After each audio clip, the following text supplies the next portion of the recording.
La bombe à Laval vers 10h30 ce matin. Une bombe de fabrication artisanale qui avait été placée sous ce véhicule. L'engin a explosé quand Michel Gingras, 28 ans, a fait démarrer sa camionnette stationnée devant le domicile familial dans le quartier Pont-Viaud à Laval. Il a eu la jambe coupée et la déflagration a déclenché un incendie. M. Gingras a été rapidement secouru par un voisin. On ignore la raison de l'attentat puisque le propriétaire du véhicule n'a pas de passé judiciaire. Et puis ce soir, ça a été un peu la panique dans le secteur. Serge Lehoux, la police a reçu un autre appel à la bombe. Oui, exactement, vers 19h15. Et on n'a pris aucune chance. On a aussitôt fait évacuer les résidents d'une vingtaine de maisons, au total une cinquantaine de personnes. On a même mis à leur disposition un autobus de la Société de transport de Laval. On a donc établi un périmètre de sécurité. On a fouillé le secteur de fond en comble. On va voir d'ailleurs des images, voici. Et au bout de 3 heures, on n'avait rien trouvé. Alors les gens, vers 22h15 ce soir, sont rentrés à la maison rassurés. Et en terminant, Jacques, un mot sur l'enquête sur la déflagration de ce matin. Elle n'a pas progressé au cours de la journée et on nous a dit ce soir que l'homme qui a été victime de l'attentat repose sous garde policière dans un hôpital de la région de Montréal dont on veut taire l'identité. Merci, Serge. Bonsoir. Violent incendie à Valleyfield, un incendie qui a détruit de fond en comble un immeuble de 3 étages. On a craint à un moment donné pour les immeubles voisins.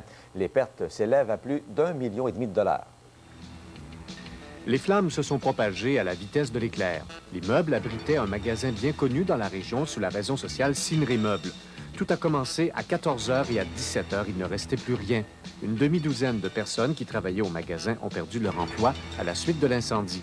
Plusieurs maisons situées à proximité ont subi des dommages. Un autre incendie à Pointe-aux-Trembles, dans l'est de Montréal. Une usine où l'on fabriquait des moulures de plastique a été rasée. À Montréal, à l'enquête publique sur la mort du jeune Andrew Kunreich, trouvé en bordure de l'autoroute 15 dans la rivière l'Acadie en juillet dernier, un endocrinologue a témoigné. Il pense que le grand-père des deux petits Kunreich, Isidore Caron, a été victime d'hypoglycémie. Il était traité pour le diabète, mais 2 jours avant l'accident fatal, il a mis fin à son traitement, ce qui a pu entraîner une chute du taux de sucre dans le sang, une perte de conscience et une amnésie.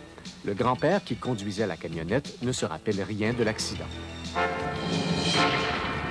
Le programme de vaccination contre la méningite sera prolongé de 2 semaines dans la région de Montréal.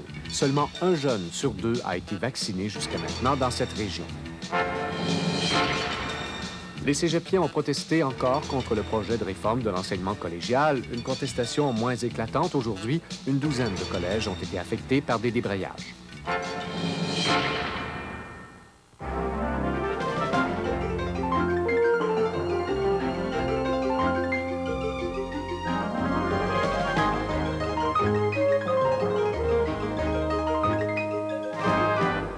Décidément, la Banque Laurentienne est en pleine croissance. Après avoir acquis le Standard Trust, le Guardian Trust, la financière coopérant, voilà qu'elle acquiert une portion importante des actifs de la Société nationale de fiducie, la SNF. 325 millions de dollars en prêts personnels et hypothécaires qui vont passer sous son contrôle. La succursale SNF de Sillery deviendra une banque laurentienne, celle de la rue Maisonneuve à Montréal, un trust laurentien.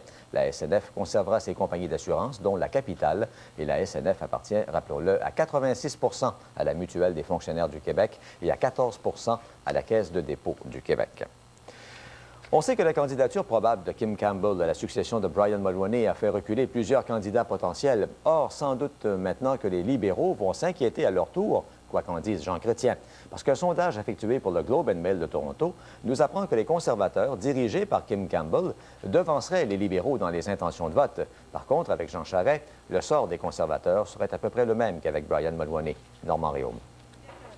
Au lendemain de l'annonce de la candidature de Jean Charest, un sondage d'opinion montre que Kim Campbell permettrait aux conservateurs de prendre le dessus sur les libéraux de Jean Chrétien. Le sondage réalisé pour le compte du journal de Globe and Mail signale que si une élection fédérale avait eu lieu dans la 2e semaine de mars, le Parti conservateur, sous Brian Mulroney, n'aurait obtenu que 14 % des voix, contre 29 % pour les libéraux de Jean Chrétien. Mais avec Kim Campbell comme leader, les conservateurs obtiendraient 32 % des voix, davantage que les libéraux. Mais avec Jean Charest, la fortune des conservateurs redeviendrait au niveau de celle de Brian Mulroney. Le ministre de l'Environnement ne s'en fait pas trop, expliquant que le sondage reflète une situation qui, selon lui, a déjà changé. Aux communes, les libéraux ne l'ont pas négligé, dirigeant sur lui plusieurs de leurs questions, ce qui a valu à Jean Charest une ovation debout de la part de ses collègues. Monsieur le Président, moi, j'ai rien d'autre à ajouter. Et celle à qui il a reproché de ne pas avoir émis une seule idée a insisté sur une dizaine de discours substantiels qu'elle dit avoir prononcés. Et comme son adversaire, Mme Campbell a identifié la réduction de la dette publique comme une de ses priorités. Vous ne trouverez pas des candidats pour le chef du Parti progressiste conservateur qui nie cette réalité ou qui veut éviter cette responsabilité. Autre développement, Gart Turner, député ontarien, a annoncé sa candidature officielle à la succession de Brian Mulroney, lequel répond maintenant d'autant plus volontiers aux questions de la presse qu'on ne lui en adresse plus aux communes. Normand Réaume, TVA, Ottawa. Alors, on fait une petite pause pour aller du côté des sports avec Jean-Paul Chartrand. Bonsoir, Jean-Paul. Bonsoir, Jacques. Alors, Jean-Paul, c'est la fin des transactions pour la Ligue nationale de hockey dans quelques jours. Oui, lundi prochain, et puis il faut s'attendre à ce que ça bouge un petit peu d'ici là. Et puis déjà aujourd'hui, il y a eu une transaction majeure. Celui que l'on voit, il a déjà son nouvel uniforme sur le dos. C'est Esa Tikkanen, donc, qui était avec les Oilers. Il est maintenant avec les Rangers. Et lui, c'est Doug Weight. Alors, c'était un échange 1 contre 1. Les deux qui ont joué un contre l'autre ce soir, puisque c'était le seul match à l'affiche, les Rangers contre les Oilers. On en reparle tantôt. D'accord, Jean-Paul? À tantôt.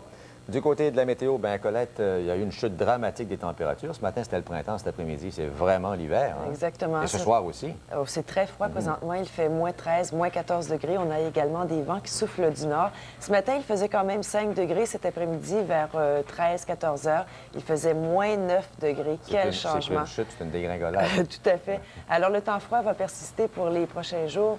D'ailleurs, la nuit prochaine, ce sera très froid sous un ciel dégagé. Demain, on parle d'une belle journée, toujours des températures sous les normales saisonnières, mais ce sera quand même un peu moins froid, donc c'est encourageant. Maintenant, si vous le voulez bien, je vais vous donner les résultats des différents tirages de l'Auto-Québec. On y va tout de suite avec le 649.